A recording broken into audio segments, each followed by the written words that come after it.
दोस्तों, एक गांव में दो कुत्ते रहते थे। दोनों आपस में गहरे और अच्छे मित्र थे। साथ साथ रहते और साथ ही सोते थे। उनमें से एक कुत्ता काला था तो उसका नाम कालू था। दूसरा कुत्ता लाल था तो उसका नाम लालू था।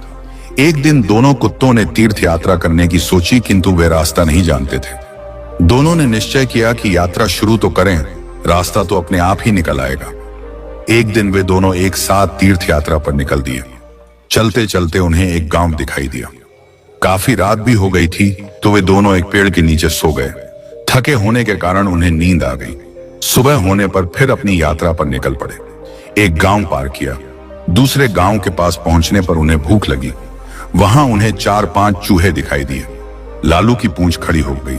वह कालू से कहता है, क्यों बड़े भाई, आप फरमाओ तो मैं इन 3-4 चूहों की चटनी बना डालूं। कालू ने गर्दन हिलाकर कहा, नहीं भाई लालू जी, हम तीर्थ यात्रा पर निकले हैं और तीर्थ यात्रा में किसी की हत्या करना पाप होता है। तो आप कोई दूसरा उपाय खोजो जिसमें कोई जीव की हत्या न हो तथा हमें कुछ ऐसा न खाना पड़े जिससे हमारी तीर्थ यात्रा भंग हो। दोनों कुत्ते एक चौराहे पर रुक गए। वहां पर एक मंदिर था। कुछ देर आराम करने के पश्चात दोनों ने फैसला किया कि अलग अलग दिशा की ओर चलना चाहिए। जिसको जो मिलेगा वही खा लेंगे।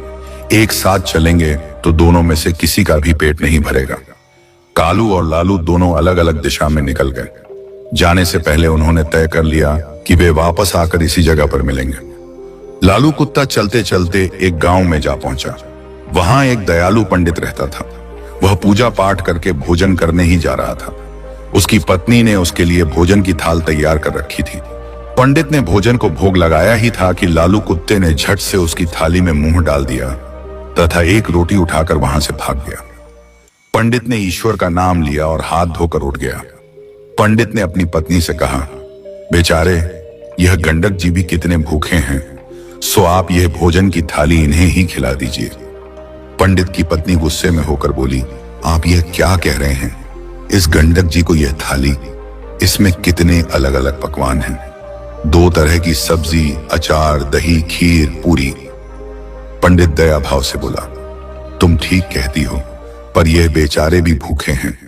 आप तो यह थाली इन्हें ही दे दीजिए। सोच लो कि यह थाली इनके ही भाग्य में लिखी थी। इसके पश्चात पंडित ने लालू कुत्ते को खूब पेट भरकर भोजन करवाया। लालू ने उस पंडित खूब दुआएं दी। उधर कालू कुत्ता एक किसान के यहाँ पहुंचा। किसान अपने खेत में चक्कर लगा रहा था और जंगली जानवरों को खेत से बाहर निकाल रहा था। किसान की पत्नी खाने की थाल रख कर गई थी। थाल में भिंडी की सब्जी थी और बाजरे की रोटियां थीं। खेत का काम पूरा करके वह थाल खोलकर खाना खाने को तैयार हुआ ही था कि कालू ने तुरंत ही उसके भोजन में मुंह डाला और थोड़ी सी रोटी का टुकड़ा तोड़कर भागा। किसान एकदम से गुस्से में आ गया और खड़ा हो उठा। उसकी आंखें अंगारों की तरह लाल हो गईं। उसने अपनी लाठी उठाई और गाली देते हुए उसने लाठी से इतनी जोर से वार किया कि कुत्ते की कमर टूट गई। वह पीड़ा से चिल्लाने लगा। कमर टूट जाने के कारण वह भाग भी नहीं सकता था। इसी बीच उसकी कमर में 3-4 लाठियां और पड़ गईं। कुत्ता अधमरा हो गया। उसका साथी लालू चौराहे पर खा पी कर आराम कर रहा था। वह खड़े होकर अपने साथी का इंतजार कर रहा था। उसका साथी उसे कहीं भी नजर नहीं आ रहा था। लाचार और उदास होकर वह चौराहे पर बैठ गया। थोड़ी देर बाद उसे कालू अपनी तरफ आते हुए दिखाई दिया। वह खुश हो गया। वह जल्दी से उसकी ओर भागा। उसकी टूटी हुई कमर देखकर वह बहुत दुखी हुआ और पूछने लगा, भाई तुम्हारे साथ ऐसी दुर्दशा किसने की? कौन पापी है जिसने एक रोटी के लिए तुम्हारी कमर ही तोड़ डाली? कालू की आंखें भर आईं। उसने पीड़ा से कराहते हुए सारी बात लालू को कह सुनाई और कालू क्रोध तथा दुख में डूबकर बोला, मैं उससे अपना बदला जरूर लूंगा। उस किसान को बताऊंगा कि खुद की कमर टूटती है तो कैसा लगता है। लालू भी बोला, मुझे भी उस पंडित का कर्ज चुकाना है। उसने मुझ पर कितनी कृपा की है। मैं रोम रोम से उसे आशीष देता हूं। इसी प्रकार बातचीत करते हुए दोनों कुत्तों ने अंत में यह निश्चय किया कि उन्हें प्राण त्याग देना चाहिए तथा प्राण त्यागने के बाद उनके घरों में जन्म लेना चाहिए।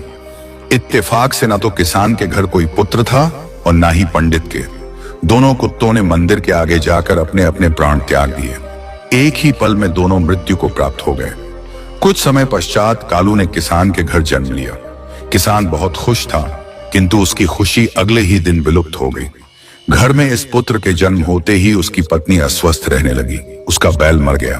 पहले जन्मदिन पर किसान के हरे भरे खेत को जानवर ने तहस नहस कर दिया। दूसरी तरफ पंडित के घर भी पुत्र का जन्म हुआ। पंडित और उसकी पत्नी बहुत खुश थे। कुछ समय बाद पुत्र के बड़े होते ही राज दरबार में पंडित का पद ऊंचा हो गया। पंडित ने राजा को एक युद्ध में जीत की बात बताई। 1-2 दिन बाद राजा युद्ध जीत गया। इससे खुश होकर राजा ने पंडित को राज पंडित नियुक्त कर दिया। उसे अपार धन तथा एक महल भेंट किया। जैसे जैसे पंडित का बेटा बड़ा होता गया, वैसे वैसे वह भी पिता के समान तेजस्वी निकलता गया। उसने छोटी सी उम्र में सारे शास्त्रों का अध्ययन कर लिया। वह बड़े बड़े विद्वानों और पंडितों को शास्त्रार्थ में हरा देता था। इससे पंडित के जीवन में 4 चांद लग गए थे। उधर दूसरी तरफ किसान का बेटा नकारा निकला।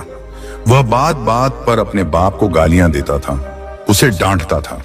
वह जुआ खेलकर बचे कुचे धन को भी उड़ाने लगा। किसान बहुत ही दुखी हो गया था। उसे कुछ समझ में नहीं आ रहा था। आखिर अंत में उसने सोचा कि इसको सुधारने का कोई उपाय करना चाहिए। इस तरह विचार करते हुए वह एक बुद्धिमान व्यक्ति के पास पहुंचा। उसने उसके सामने अपनी समस्या बताई। बुद्धिमान आदमी बोला, किसान, तुम इसकी शादी कर दो। शादी की नकेल अच्छों अच्छों को सीधा कर देती है। किसान ने तुरंत घर जाकर अपनी पत्नी को बात बताई। उसने अपने बेटे की शादी करने की सोची। वह लड़की की तलाश करने लगा। दूसरी तरफ पंडित का विचार भी अपने बेटे की शादी करने का हुआ। उसने भी अपने बेटे के लिए लड़की की तलाश की। कुछ दिनों बाद पंडित के बेटे का एक कन्या से विवाह हो गया। उसके बेटे की पत्नी भी सुखी थी। उसके आते ही घर को स्वर्ग बना दिया। उसके बाद किसान ने भी अपने पुत्र का विवाह करा लिया। शादी बड़े अच्छे से हो गई। शादी के अगले दिन ही उसका बेटा अचानक चल बसा। उसकी पत्नी रोने लगी। किसान बेहोश हो गया।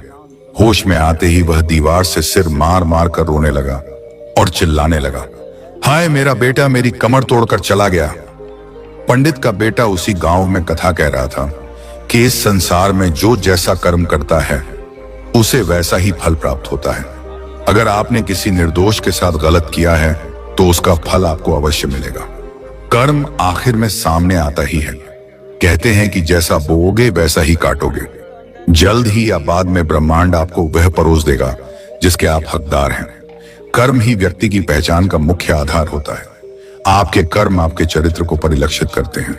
जीवन में सफलता प्राप्त करने के लिए हमें हमेशा सकारात्मक कर्म करने चाहिए, क्योंकि कर्म ही हमारे भविष्य को निर्धारित करते हैं। तो दोस्तों, कहानी के बारे में अपनी अनमोल राय कमेंट में बताना ना भूलिए। धन्यवाद।